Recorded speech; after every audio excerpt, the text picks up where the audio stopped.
Thanks for sharing that, Amy. This morning, our topic is Nourish and Flourish in marriage. And as I was praying about what to share for a little personal story and how it relates, the Lord kept bringing to mind the word delight. Delight. Do I delight in my husband? Yeah, I really do, right? I want to. I enjoy time with him, but have I been showing him that I delight in who he is? We had the chance to go on vacation to Hawaii in December, just the two of us. It was amazing. It's weird. It was weird. And you know what? It was actually kind of hard because I put all this pressure on how to have an amazing trip as just the two of us. And it was a lot harder than I anticipated. There were some challenges that came up and frustrations and just things that I didn't expect to navigate because we were on vacation, right? It's supposed to be perfect. And as I was reflecting on like what made it so hard, what were those challenges and disappointments that came up, I was really struck with I have this tendency to care a lot about the destination, like what's the end goal that I'm after, and forget about the journey and the process. And this came up on our trip because we spent a lot of time driving between places. We were staying like an hour away from a lot of the fun destinations that we wanted to see. So we had a lot of time in the car. I chose to spend the vast majority of that time researching which restaurant should we go to, where should we get ice cream, where should we get sushi, where are we going to find the best beach? Oh, I'll look at the pictures of all these great beaches so I can figure out where we should go. And in doing so, I'm sure you guys can guess what happened. I was so focused on maximizing the time that we had there in the future that I forgot to spend time in the present, delighting in my husband and in the time that we did have, even in those car rides together. I really missed the chance to soak in his company and enjoy who he is and the unique time that we had just to be together as the two of us. I really wish that I would have slowed down a little more and enjoyed that time instead of thinking about how could I maximize the fun that we were about to have. So fast forward to now. I've completely changed, and everything is great, and I don't have this problem at all anymore, right? No, I certainly do. But I have been making an intentional effort to slow down and delight in my husband. And as I went through this with him last night, he goes, oh, that's what it's been. He's actually noticed, you guys. And that's just, I'm really, really thankful and appreciative of that, how the Lord has continued to just change my heart and my perspective.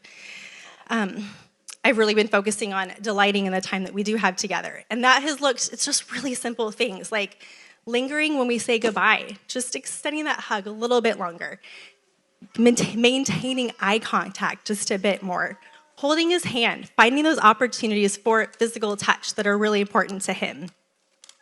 Starting more conversations with a smile and checking in on him instead of jumping into my agenda or all the things that I need to get done.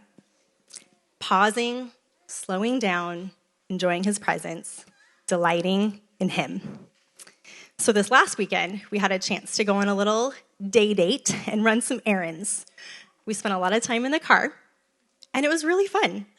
I didn't look up which restaurants to go to because Clackamas doesn't have all that many options that are 5-star restaurants.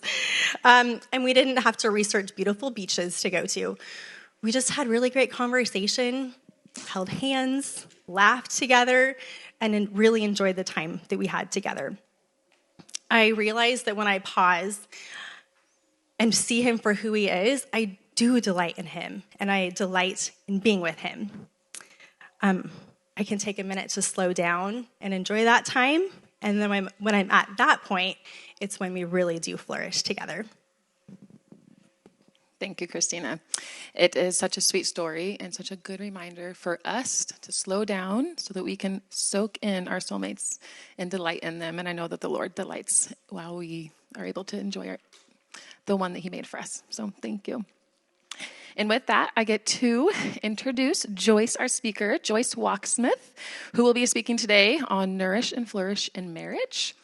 Joyce is an associate pastor at Greater Portland Bible Church. She and her husband, Doug, have been mentoring couples for 35 years and count it a privilege to help couples experience hope for their marriage. They have 3 married children and 8 grandchildren. And today we get the privilege of hearing from Joyce and all of her experience she has on the topic of marriage. So please help me welcome Joyce Wachsmuth.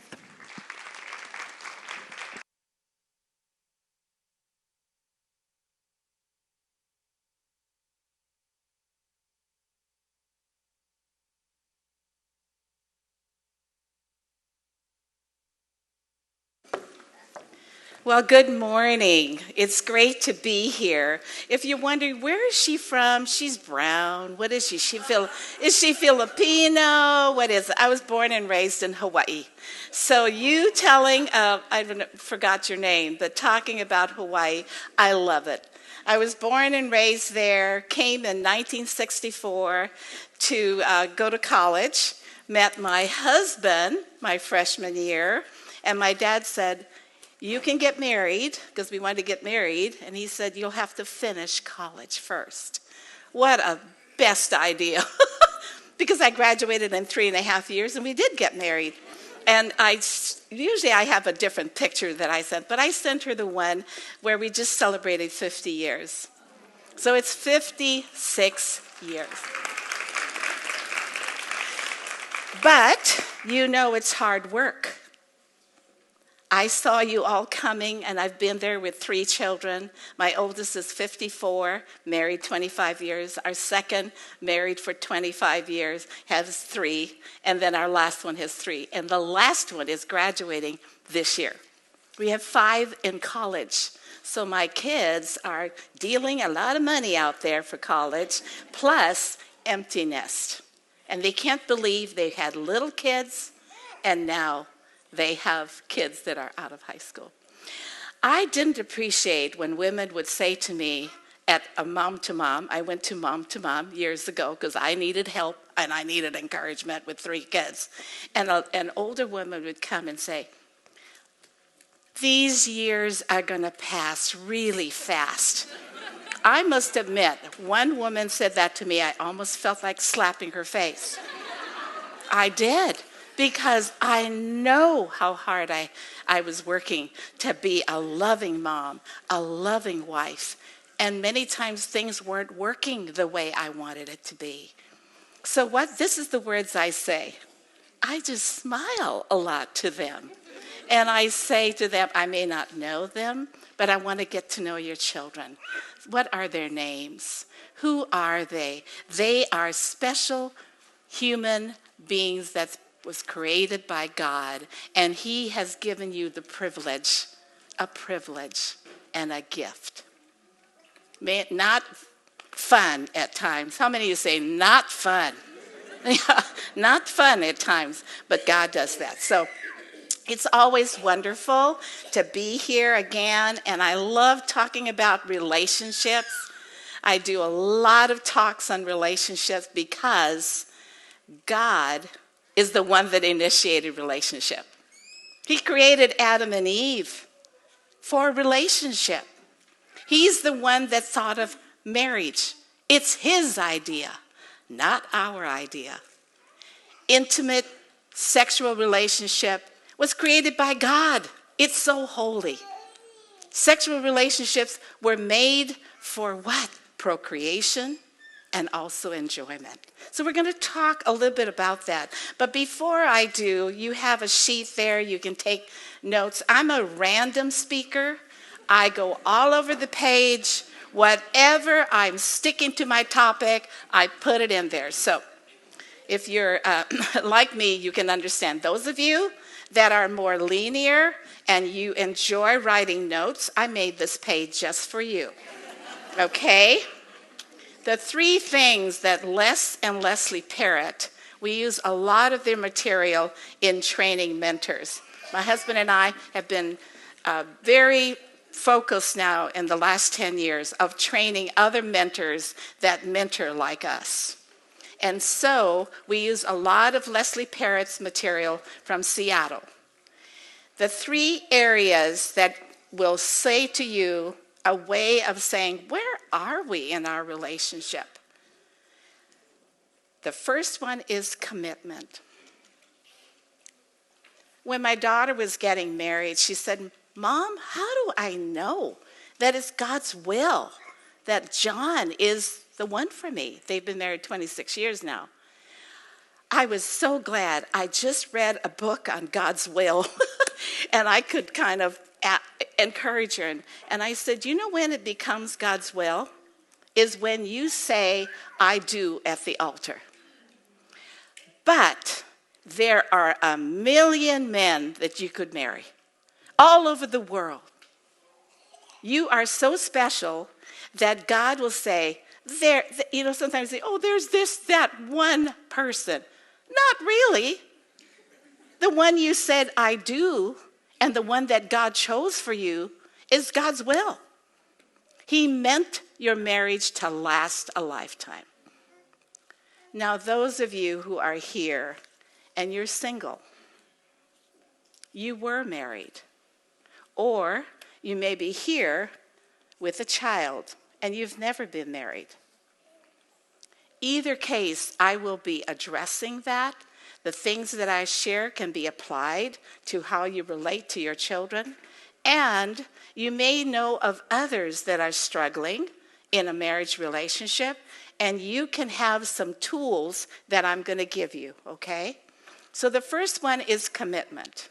When you said, I do at the altar, it's not a feeling. You fall in love because it's a choice. You can easily fall in love with that person like that. We got married, and I thought it was going to be blissful. We knew each other for 3 years in college. The very first day of our honeymoon, he started whistling. He woke up early. I didn't know he was a morning person. I'm a night person. He got up, started whistling, started shaving, and I basically said, I don't want you to whistle in the morning. And because, we didn't live with each other before marriage and everything was new to me, and he goes, I love to whistle. I said, I know, but I don't like a whistle. I went like this. I don't like a whistle in the morning. And he went like this. So you don't want... It was amazing. So you see, you can fall out of love that quickly. I'm sure if I sat at your table, you could tell me. Communication, which is what my husband and I mentor for. We didn't know how to communicate. We didn't know how to, people say fight, because that's the topic many times my husband and I will speak to churches, because we didn't understand the person that we were married to. I was trying to change him into me, and he was trying to change his introvertness to me. And I'm an extrovert. I love people. I love parties. He doesn't like a lot of parties. How many of you have spouses like that? Take it or leave it. So in my lack of understanding, we didn't know how to communicate. The third area is passion. Passion in a marriage is not negotiable. We've been married 56 years, and let me tell you, if you don't have a healthy attitude about passion, it changes. My husband wanted sex almost every night when we first got married. And then the children came, and hormones came. And I'm changing, he's changing. Passion is what my husband loved to address, and I will be doing that in a short while here. So these 3 areas, so let's say it together, because they say I'm a teacher by trade. I was a speech therapist, and yet I taught middle school, and then I became a pastor at a church. So go figure. So anyway, the first one is what? Commitment. and it's not a feeling, right? It's a choice you made. Communication, and the third one is what? Passion. I call it the ooh la la of your relationship. Yes. In the almost 150, almost 200 couples that we have mentored, and in fact, last night we mentored a couple that's been married 6 years, and the husband had an emotional affair with someone else. Thank goodness he caught it in time, and we're working through. Tonight, we're mentoring a couple of a pastor who fell into sin, and we are mentoring towards health. It's a difficult thing when there's adultery. The trust has been violated. Trust needs to be earned. It's not something we grant in forgiveness. We do that, but it'll take time. So it usually takes, from our estimate, 3 to 6 months with some intensive counseling and mentoring from us. We work with counselors because many times, in this case that we're dealing with, a woman did not feel she had a voice in the relationship. When I say communication, you as a woman and he as a man needs the comfortability of being able to express themselves. Dr. Gottman, who has done a lot of studies at the University of Washington, he did it for 25 years. And I was shocked to find out what his research came up with. It's not anger that destroyed the relationship. It wasn't fighting that destroyed the relationship. Do you know what he says destroys the relationship? Contempt. It's when the man or the woman holds their feelings inside and don't have a chance to express it. They just hold it. Something happened. He's not loving me the way, he used to love me. So you hold that.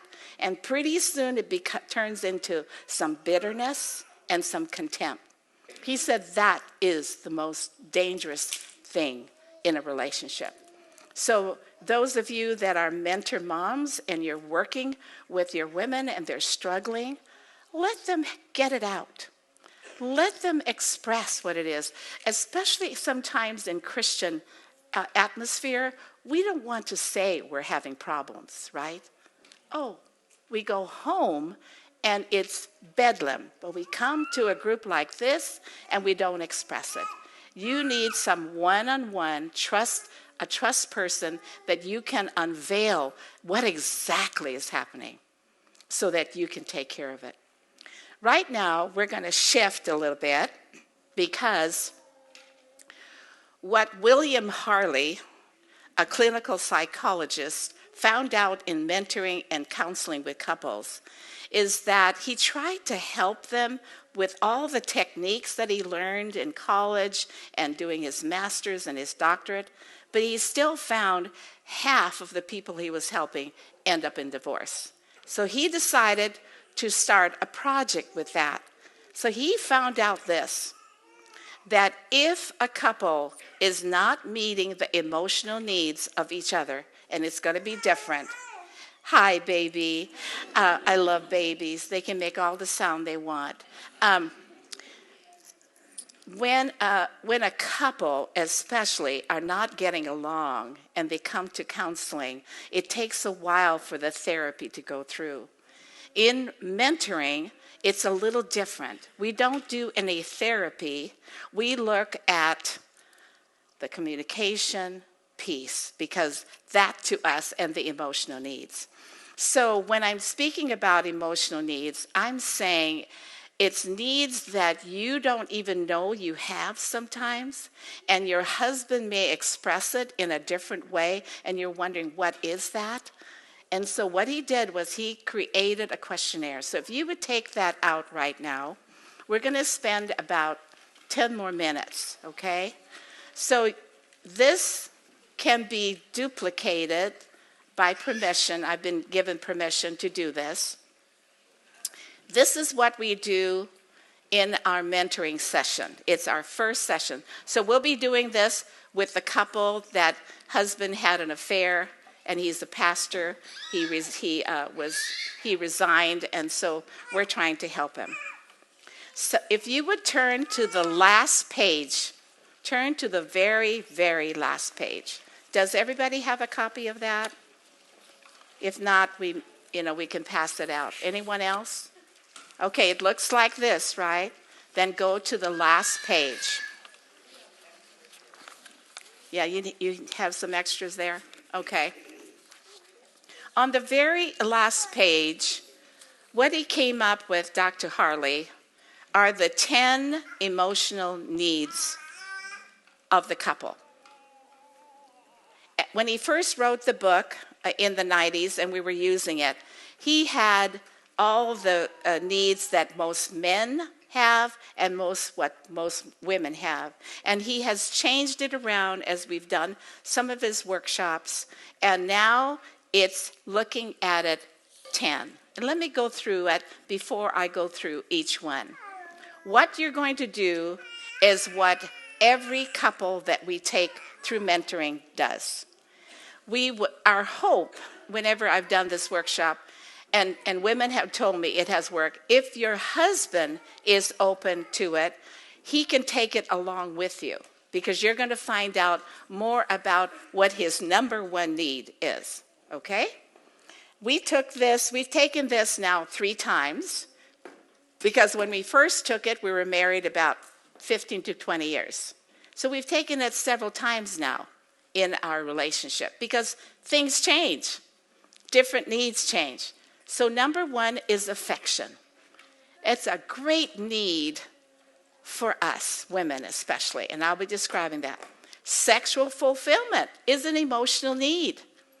I thought it was just like a side thing, like it's important to him, not really important to me, I'll figure it out, right? We know what Scripture says, that we are to abide by his wishes too. Conversation, it's an emotional need. Some of you, they say, I think it's Dr. Dobson who says that if you get 25,000 words in a day, that's pretty good. So you wonder when your husband comes home from work, he's already had 25,000, and he's not sure if he wants to put another 25,000. And you are ready to talk. Recreational companionship is a great need for us. Many times it's different for our spouse. Honesty and openness. Honesty and openness is a great need. And if you have that as your number 1, that's important. And maybe your husband doesn't understand that you need honesty and openness from him. An attractive spouse is also an emotional need. When I first read that, I thought, husbands accept their wives for how they look. And they do. They think you're the most beautiful person on earth, right? Right? Do you hear that from your husband? You're beautiful. And you go, yeah, but look at my hair. I have to get my hair done. And we always don't see the beauty that they see.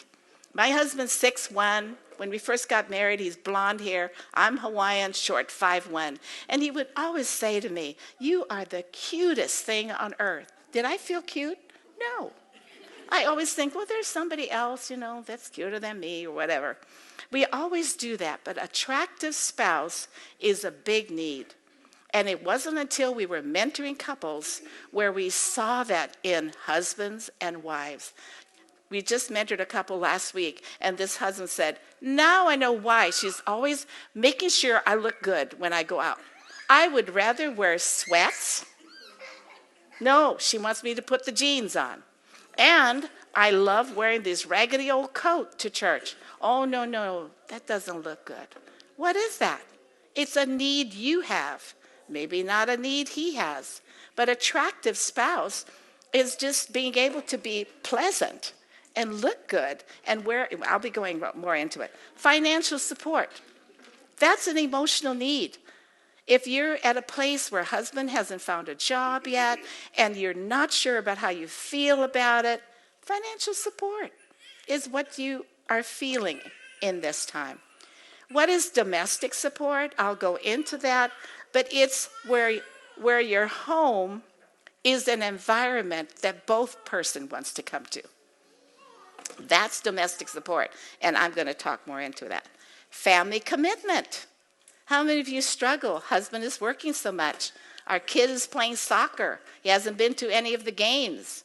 Maybe he doesn't feel like going to any of the parties you want to go to at your family home. I mean, there's just multiple things. And so you struggle with that need for family commitment, but you don't know how to express it. The last one is admiration. So when my husband and I first started doing this, his number one need was sexual fulfillment, but that was 30 years ago.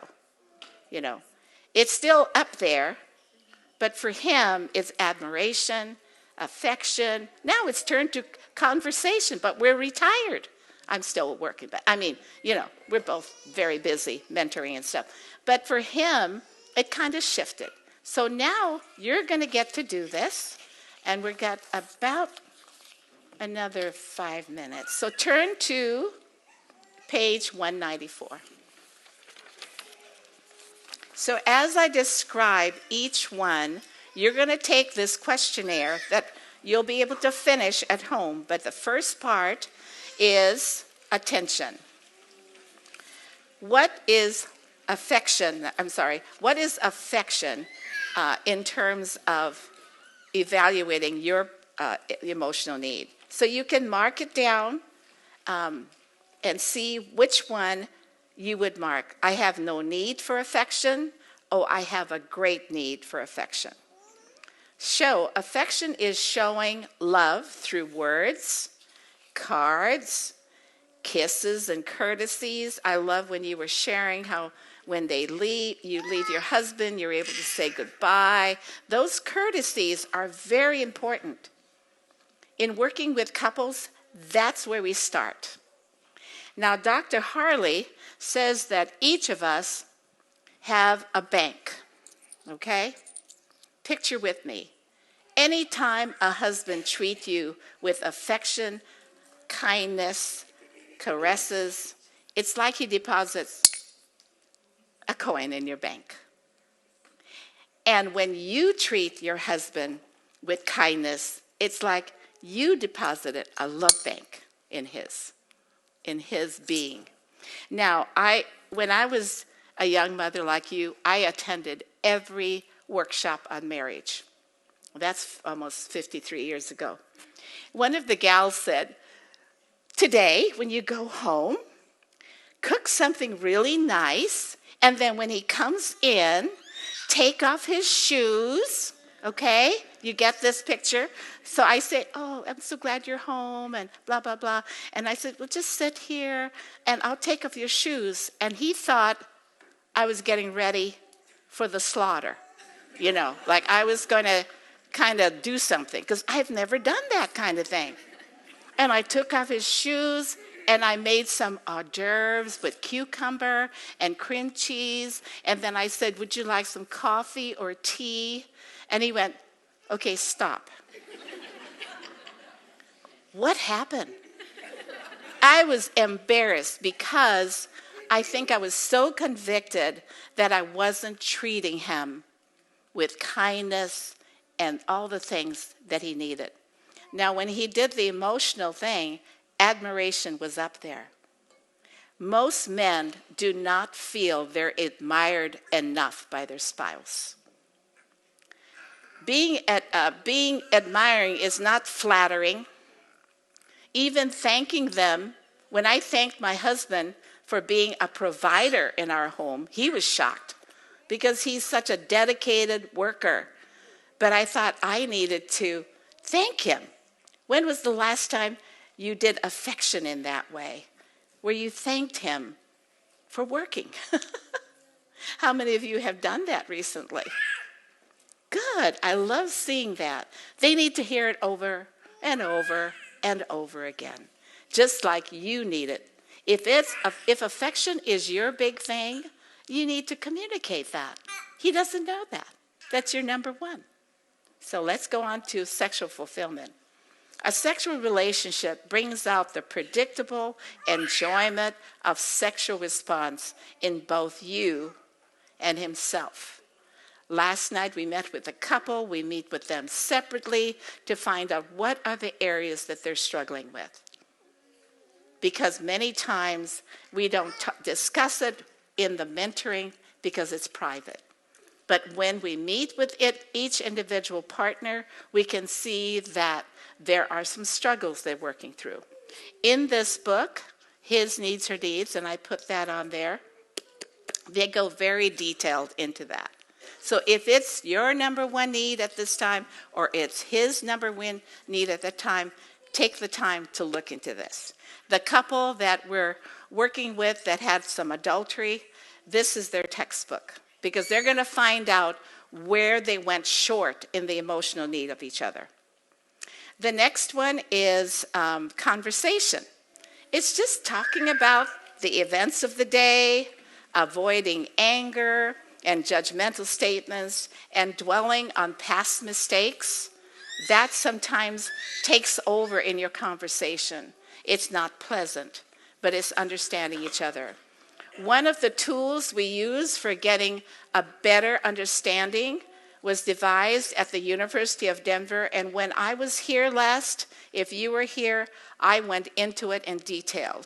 And it's called the speaker-listener technique. It's where my husband is a thought processor and I'm a verbal processor. When my husband is talking, if being a verbal processor, I'm already thinking about what I'm going to say. How many of you are like that? How many of you are thought processors and yet your husband is a verbal processor? Oh, yeah. Usually it's 50-50 in a group like this. You need to express to him that you need time to think through some things.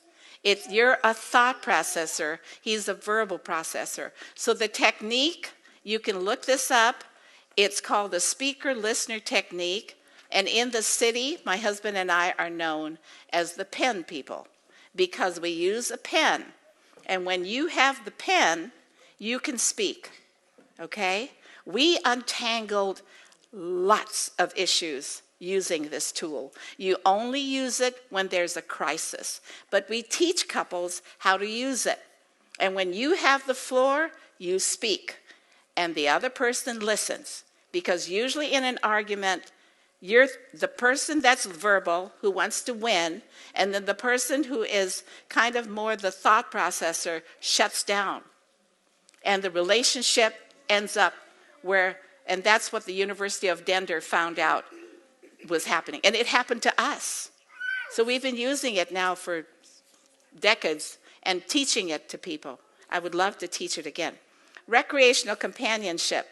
Developing interest in your favorite activities. I love, someone said that they went for a walk. Maybe I heard it at another thing. But anyway, just walking. For my husband and I am not a walker. How many of you are walkers? You love to walk. I've got 3 kids and they do marathons and everything. When we turn, I know, he says that too. When we turned 60, my husband and I was joking with him because he's a walker. I walk slow and walk a little bit. I said, let's do a marathon because I'm a verbal thing, just kind of always out there thinking of things to do. We did a marathon. We started in March, and by October, doing 1 mile each day, we made it. We made it. However, I got a blister. Never had a blister in training. Got a blister because I went to the potty and the lid was down and I peed all over myself. So my son and daughter-in-law were there and they stayed with me. And so now a part of our recreational companionship is walking. Another one is our kids started playing football and I finally learned what football is all about. My husband loves it. And I sit next to him, even if I don't understand it, but now I'm right in it. So it's amazing how maybe tennis was your thing, and right now with kids you don't have time, but keep it in mind, it could be something you could do. What do you like to do? The other thing is honesty and openness, and that's easy to say, where you're open about positive as well as negative feelings, and you can be truthful. Many times, like the couple that we're meeting with last night, she had never confessed to him that she had not affairs, she had other men before they got married. She was ashamed. You know, shame can destroy a relationship. But if you're holding back anything from your partner, you need to release it. Sometimes it takes a mentor to help you go through that. But I really believe that honesty and openness brings a relationship to the level of health. Attractive spouse, I've kind of covered that. It's not about being perfect, but it's about being perfect for your spouse. When he said, "I will marry you," he meant that. And he thinks you're the most beautiful person on earth. When I was teaching an evening class at Monoma School of the Bible, I would say, have you studied your man? Do you know your man? Can you just know that he chose you out of all the women he could have? He chose you. He chose you. The next one is financial support, and I kind of covered that. So rank yourself. Where are you in that? In financial support.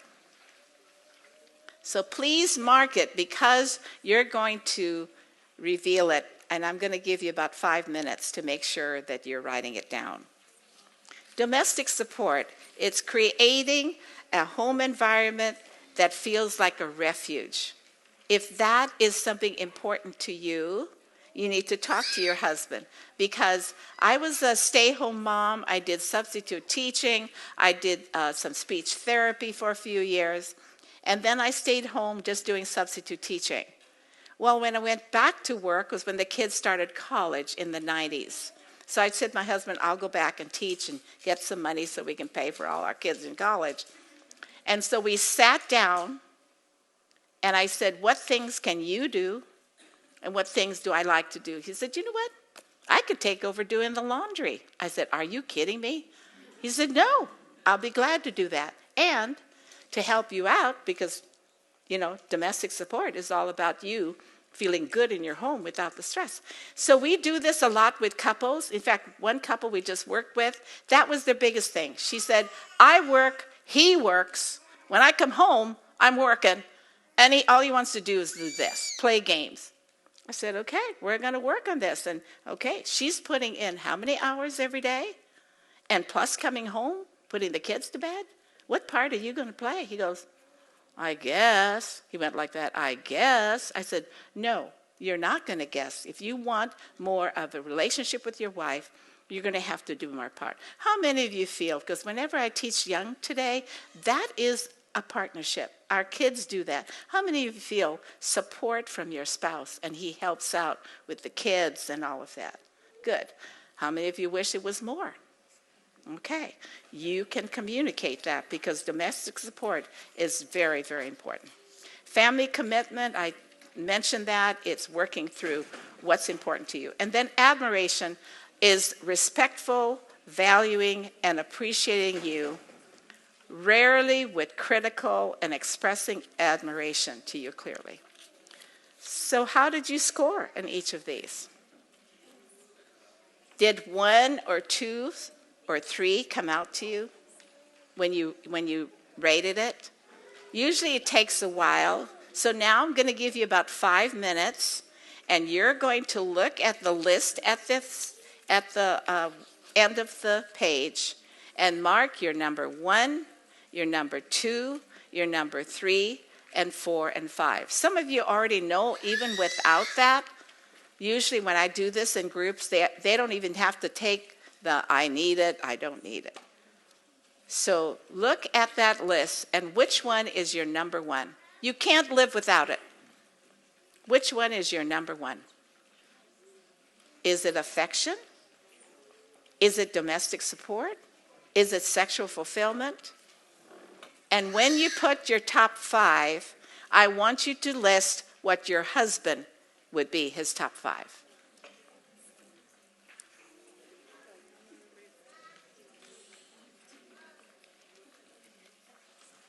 So this is a chance for you to evaluate that.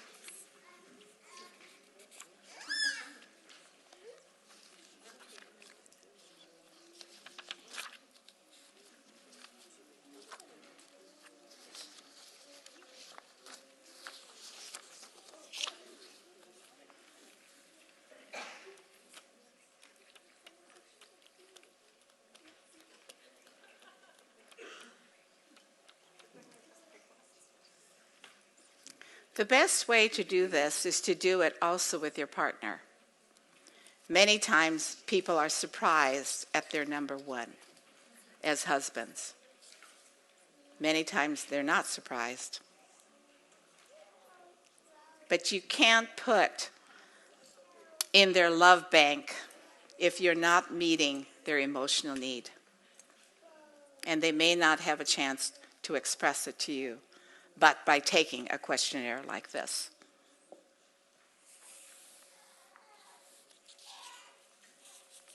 I'll give you a couple more minutes.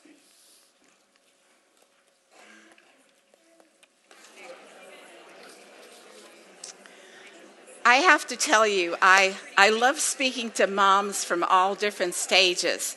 And I started thinking of how I felt as a young mother. And really, what I felt like, many times I was just tired. How many are you just tired? You didn't sleep very well. Babies didn't sleep very well. So if I was to ask you what's for dinner, you'd say, what? Tired. What are you cooking? I don't know, but I'm tired. And then you hit the grade school, where they go to from kindergarten. I remember crying when our last one was going to kindergarten. It was a kind of a crying and yet a kind of relief to have her go. And during that stage of elementary is you're in the car. Busy, right? What's for dinner? Busy. How's life? Busy. So from tired to busy. And then you get some teenagers. And I thought, what I would describe of teenagers would be, I don't know how to drive. My blinkers are always on. They'll tell you the things that you don't want to hear. And so you have this nebulous, and some of you are not there yet, so I'm just giving you a taste of the stage you go in. You need to know you're intact, created by God, and it's good, because they will tell you all the things that you're not. I'm mentoring 2 women that are having kids and teenagers. They said, it's not a fun time, but many times it's just a joy. I said, exactly. There's joy and sorrow are friends. Then you hit grandmother, which I've been a grandmother now with 8 grandchildren. The youngest one will be going to college, the last of all of them. And you know what I do a lot? I sigh a lot. How many of you are grandparents? How are you doing? Fine. I got to go potty right now, but I'm just fine right now. Because that's the stage you go through. It's the stage that you embrace. I'm in the stage of feeling the blessing of God. I felt it when I was a young mom too, but I was, busy doing things. And so we're going to transition now in what I call passages of marriage. Dr. Manerth, Dr. Hemfeld, and Dr. Newman created a book, wrote a book on passages of marriage. So this is the second book we use in mentoring marriages. And I'm going to share it with you, and you're going to evaluate where you are in your time in your marriage today. What happens in passages of marriage is what happens when you're watching a child born, turn over, crawl, walk, maybe stumbling a little bit, and then you see them running. Passages of marriage was described in that way. Every marriage goes through different passages. And if you're not aware of the passages you go through, or you miss some of the things that happen, we deal with this with almost every marriage because we went through that. We didn't know what our passages were until we were married, I think, 15 years. And we went, oh, that's why we were struggling, because we were going through that passage, but we were not handling it in the way. So I want you to take out that sheet right now called Passages of Marriage. It looks like this. Right like this. The first passage is called Young Love. We do a lot of premarital. You are so in love with that person, you can't imagine. Maybe you fought somewhat. My husband and I disagreed when we were in college. But that young life stage, we love doing premarital for the reason that this couple cannot see anything that's going to happen in their marriage. So we have to bring some reality into the relationship.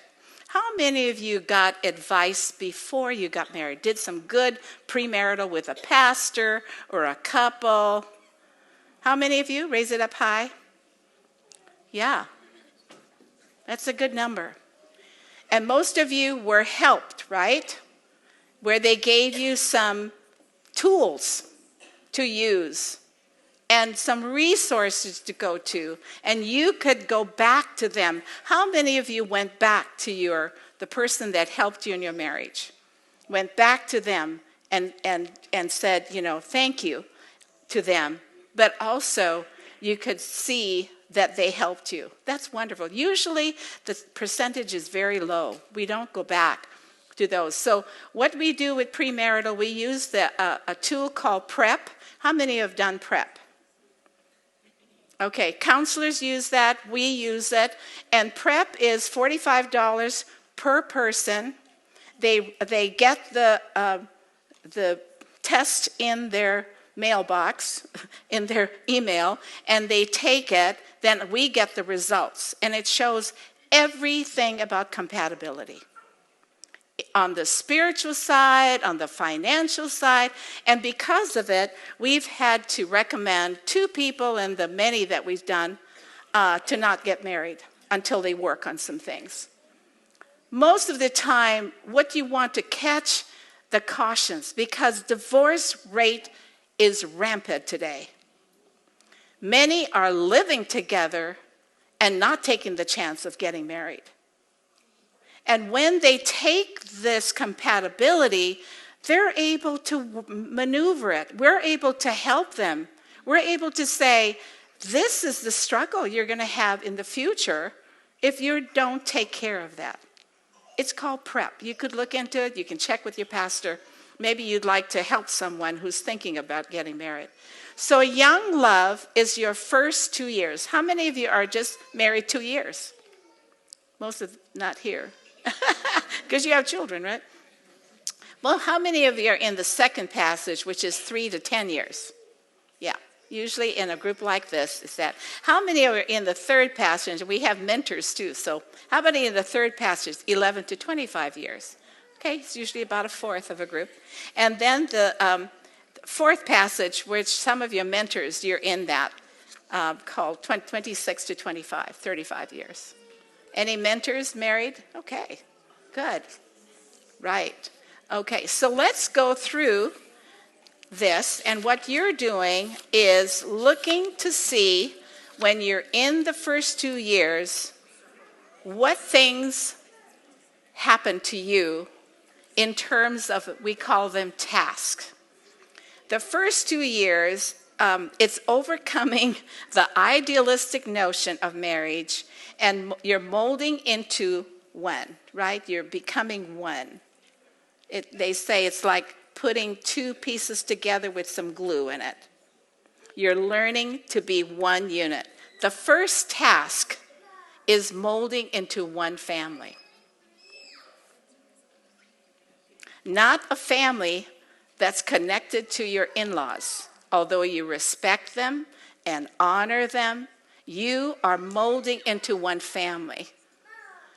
We have mentored a lot of couples that have not broken away from their nuclear family. They're still connected. And husband is upset because she listens to her parents more than to him. That was a counseling, mentoring that we just did.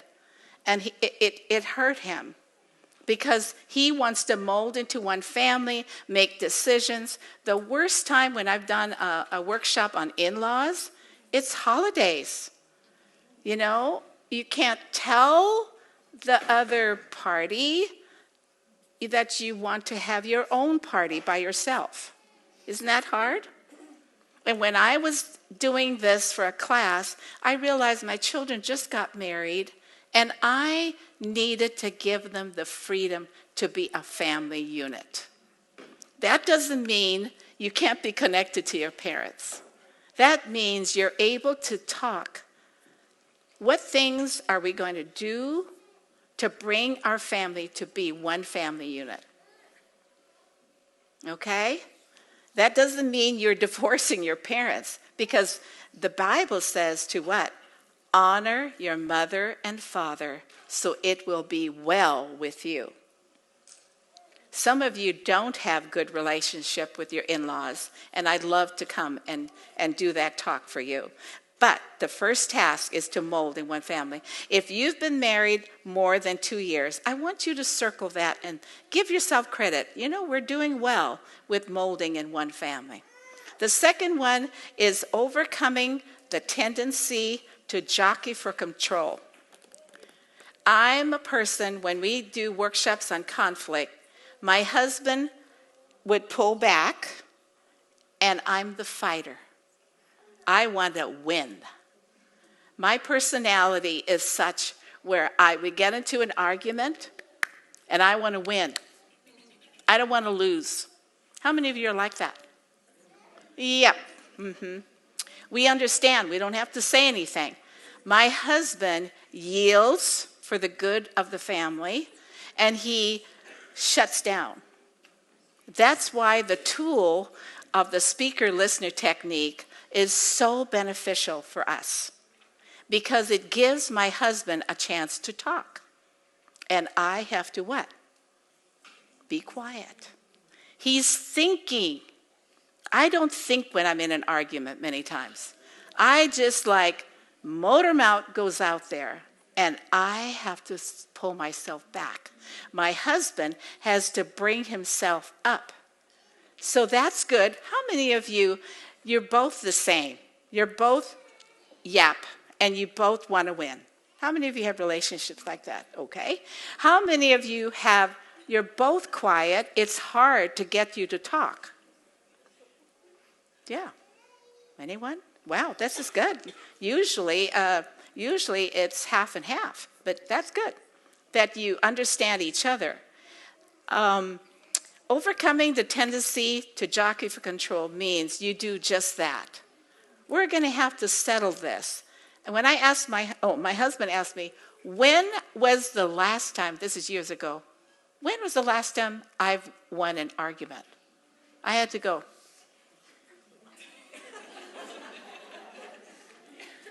I can't remember. He said, that's the point. That's the point. Listening skills are so important, you guys. Listening to your husband who doesn't talk very much, he may need maybe an activity. Men get involved through activity. We get involved because we want to talk. Activity. For my husband, he talks more when we go on a walk. You know what I mean? So maybe you just need that. Just that movement. Going in the car, it's a movement. He's driving. My husband, we just came back from the beach, and gosh, he just loves to talk when we're in the car. You know, it's like he has nothing to. He's really a farmer. We have a huge, huge yard with lots of trees, and he loves being outside and dealing with no one, no people. He loves, his energy comes out and alive when he takes care of all our flowers. That's not me. I want to take somebody with me to go weed. Would you come? Have grandkids, come weed with me. That kind of thing. My husband gets energized by being alone. And when you know that, you don't have to control that. It's who he is. And I wish I knew this when we first got married. I was trying to change him. Task 3 is building a sexual union. It's so important in those first 2 years that if you need help, there are books. I recommend Intimate Issues. That's a wonderful Christian book for you to deal with all the issues that you're dealing with. Don't wait. This book here, and I think, Brittany, you'll be sharing a little bit more, so I won't tell more, but was very helpful in understanding adultery. When the husband or the wife cannot join in sexual union in a way that's meaningful and can't have conversations that are not without a lot of anger, one or the other will find somebody that will listen and hear. Building a sexual union for pleasure is beautiful. It's holy. It's not something bad or ugly. God created it. I was teaching a class at Multnomah for wives, and that's when my study went into understanding what the sexual union was all about. These were wives of husbands that were going to go into ministry. And I said to them, as you're studying your man, as you're building sexual union, you need to see it as holy, as beautiful, as a gift that he's giving you. Many times women have a hard time understanding because sex begins in the brain for us. And I want you to say that with me. Sex begins with my brain. When you have children, you want to make sure the doors are closed, right? Everything is locked and they're ready to go. And you're wondering, how are they, is this the best place? Is this the best time? Before you had children, it was like rabbits. It didn't care when, whatever. But when you have children and all of that, you think about it differently. Where's the best place? And building a sexual union is talking about it. Talking about it with your spouse. This book here goes into the sexual piece that I've never seen any book. You and your husband can read it. We do this with many, many couples. And they come away with an agreement or a plan so that their sex life gets better and better. We've been doing sex now for 56 years because that's how long we've been married. And I could tell my son was, he's doing some mentoring of couples at his church, but he said, Mom, when it comes to, we talk about the sexual fulfillment, he says, I'm going to go la, la, la, la, la, right? Because he's our son. He doesn't want to hear what happened, but we're training him to handle the area of sexual fulfillment. But it's important to build, that word build. And then number 4, make responsible choices. So when things are not going well between you and your husband, maybe the responsible choice is to go and get some help. Maybe your mentor mom can recommend a counselor. I've understood that a lot of our counselors are overwhelmed. And so mentors, I'm sure, Perry, you know of mentors in our church. Make that available for them so that you can go. We've trained now 5 more mentors, and I need 4 couples that would be willing to have them mentor. So I have that on your sheet. If that's an area you can apply on our website, it's free. There's no charge for mentors. They just do it because they've been trained and they love couples to help. Most of you are in the 3 to 10 years. That's when most affairs happen. in the 3 to 10 years. They happen in the fourth passage and the second passage, when the kids come on the horizon in your environment, in your love, in your home, and when they leave.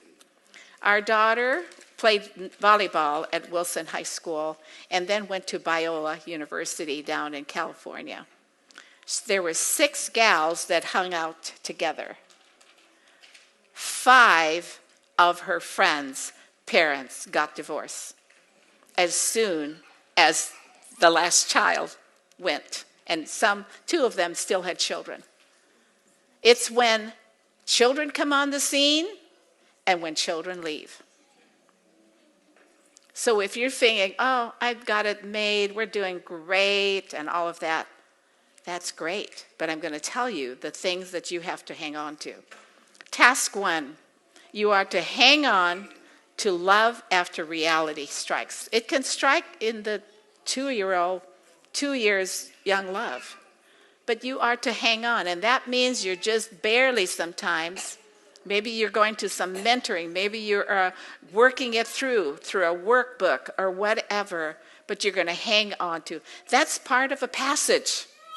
You are to hang on to that. Task 2 is to recognize some of the hidden things that you never talked about. Pornography is a big deal with both men and women.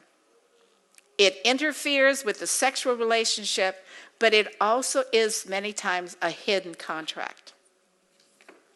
It's something that a person got involved earlier in his years and has never broken. There are numerous support groups for that. One of them is called Pure Life Alliance. If you look that up, if you know is somebody that needs help in that area, look it up. When we say you recognize the hidden contract, in our mentoring, they talk about it. We bring it up. We talk about it. We don't hide it. We don't show shame to the person.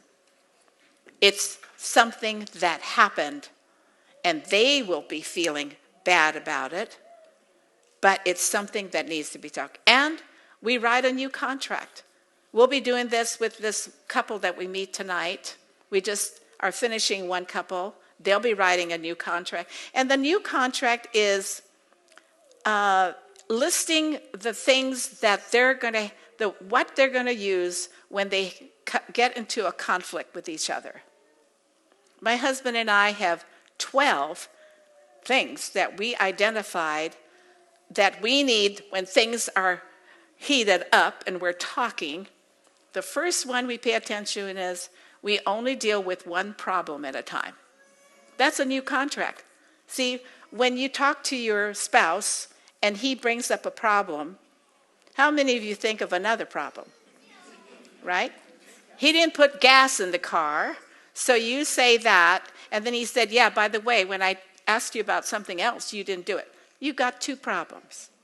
You don't have one problem. For us, writing a new contract was only one problem. I was great at silent treatment. My parents were married 66 years, but I thought it worked with my mom. My dad, worked long hours, and so I would hear them, and my dad would say, "Is everything okay?" She'd say, "I'm fine," but she wouldn't say anything else. And then when they would argue or something, I didn't hear it because they were real quiet about it.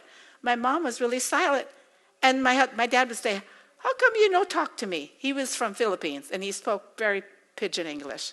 He'd say, "How come you no talk to me?" "I don't know." I did that.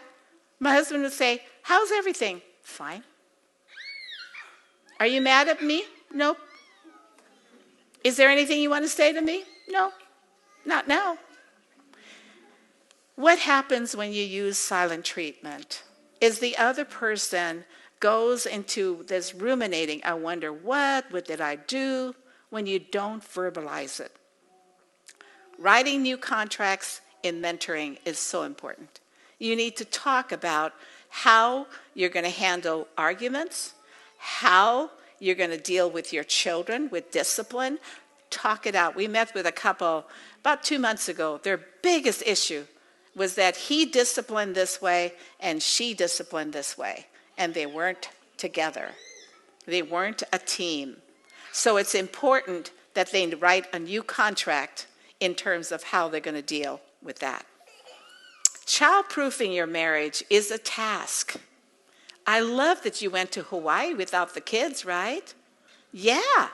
Of course, you were interested in where you're going to eat and all that stuff, which I'm with you on that one. I'm always checking it out. Hawaii is all about the food. Did you know that?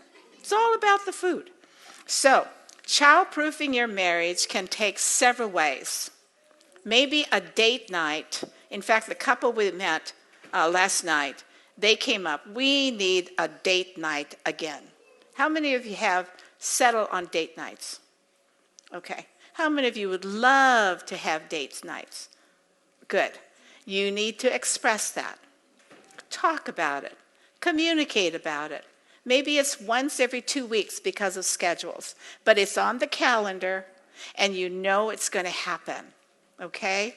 Child-proofing your marriage will save your marriage. You child-proof your marriage because you say, he is number one, my children are number one, but I'm going to value both. It's not about priority. When you put priority, then you always feel guilty of one or the other. When you put value into your thinking, you can say, I value my husband, so I will do what he wants to do here. I value my children. You know, I've been putting together, I've got one more minute.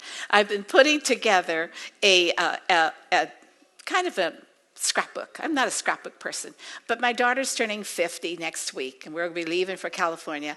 I was able to I collected all her papers from kindergarten. We had to throw away a lot, but it's about this thick. Since she was in kindergarten, first grade, second grade, all the way up to 8th grade, I kept it all. And so we're going to present that. And I'm excited because I've had the joy of saying, God, you took care of her. She's a doctor of physical therapist now, and I'm putting it all the way from kindergarten till she became a doctor. It's so beautiful. And I didn't do it. God did it, along with me. Child-proofing your marriage preserves your child's life and preserves your life with your partner. And maybe that's the first thing you go home to. You say, you know what? We need to child-proof our marriage. What can we do to do that? And your husband will probably say, let's have more sex. I think that's a great idea. You know, that's always their answer, more sex. So the third passage, I'm just going to, you'll be able to see that sometimes forgiveness needs to be in there. There's an individual identity, overcoming all the things that you thought your marriage would be like. You need to say, you know what? I'm going to be satisfied with where our marriage is today, and thank God and thank him and thank myself. You had a part. If you have been on this journey to love your husband more and more, God's going to reward you. So right now, I want you to go through wherever you are, circle the ones that we've done pretty good with that. I think we need to work with that. I'm going to give you time for that right now.